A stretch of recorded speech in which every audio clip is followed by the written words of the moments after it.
Hey, what's up? Otaku Mike here. Let's talk about TMNT issue number 3. So, issue number 3 picks up with Leonardo in India. He is kneeling by a fire, and he's actually burning a bunch of soft shell turtles who happen to be dead. So, we end up jumping 9 months into the past.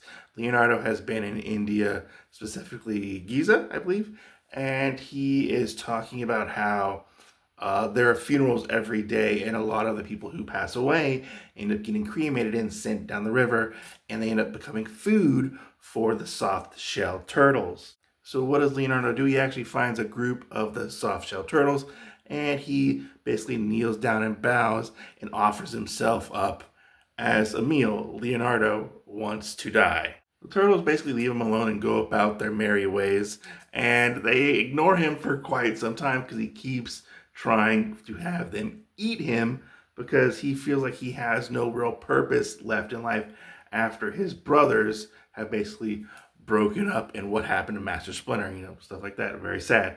And so we get this interesting thing where we actually see some poachers, and Leonardo actually takes on the poachers, saving the turtles. And in return, the turtles actually welcome Leonardo into their little turtle family. Then we actually jump back into the present, and we find out that a lot of the turtles that Leonardo has been protecting are actually now dead because of the Foot Clan end up coming to attack Leonardo.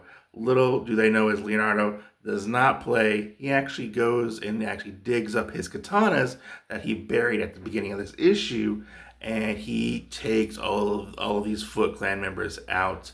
And he finds out that basically all the Foot members are actually going after each of the turtles. So he hijacks one of the helicopters to go to find Mikey and Raph. And this is where things get really interesting, is we actually jump back into the previous issue towards the end of it when Mikey and Raph are fighting, and we see the end of that fight, and Leo actually ends up crashing a helicopter into Mikey's apartment, getting out of the helicopter and telling Raph and Mikey, hey, we gotta go find Donnie, the Foot Clan are after us now. And they're like, no shit, the Foot Clan are after us. I mean, what are we gonna do, Alright, so let's take a look at the artwork in this. There is your creative team right here, but we'll probably get a better look at it if we actually open the book. There's your creative team right there. This is part 3 for the first story arc. I just have to say, I really like the artwork in this. I thought it was breathtaking and so well done with the colors and how everything was drawn and all the little details we got in this. Beautiful. It's very simple, but I kind of like it, and I feel like it very much fit this particular story. And I love this part where we see Leo meditating through all the days and nights and like what happens to him. He's just kind of sitting there. It's kind of like a funny little scene. But yeah, especially when we get into the action stuff, the action is really fun. And I like this scene where Leo gets rejected by the turtles at first, and one of them actually comes and bites him. But then we get this fun little scene where Leo is like very happy, and then it all falls apart, unfortunately. And Leo is definitely a man on a mission. And when this comic gets going, it gets going, and I just love how it, like, the color changes, and we know, like, things kind of mean business in a sense. And man,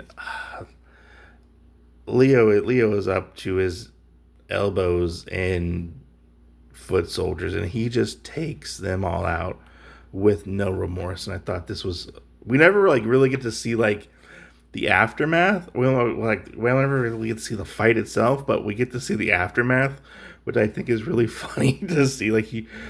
Oh, okay, like we didn't get to see it. It was all off screen, but it was a really nice touch. And then we get this fun scene where he tries to use a retinal scanner and just like uses it and gets it going and just tosses the guy out of a helicopter. Who would have thought, this was a well-paced issue art-wise. Very good art direction. The panels moved in and out smoothly. There was no real confusion. And is beautiful, beautiful artwork. I just have to say, I actually did enjoy this issue of TMNT. I was very surprised and taken back that, Leo was basically in self-imposed exile and like gave up his swords.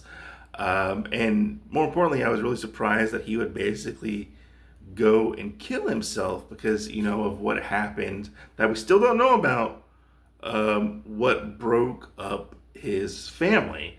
But it was interesting to see, like, he was ready to give himself up, but then he ended up finding like a new purpose, which I really did like. I really did like it a lot, and I thought it was kind of sweet that the turtles actually took him into their family. Like the little turtles took him into their family, and he had a purpose. Like, I thought that was a very nice touch, and to see it all fall apart was very heartbreaking when the Foot Clan actually showed up and started, murdering everyone.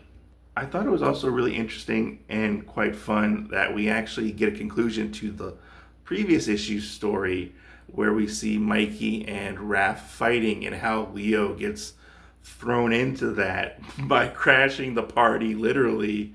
I thought that was a lot of fun. And I can't wait to go and read the next issue, which I'm a little afraid of because I've heard things about it to where, like, it's a pretty hard issue to read from what happens to Donnie. But yeah, this was a lot of fun. Definitely recommend it. This is a good jumping on point. This series is for TMNT if you're looking to get into it. It is definitely new reader friendly, I feel like. And it was a lot of fun. And I cannot recommend this issue enough. But remember, like, subscribe, and comment down below. I'm Otaku Mike. Peace out.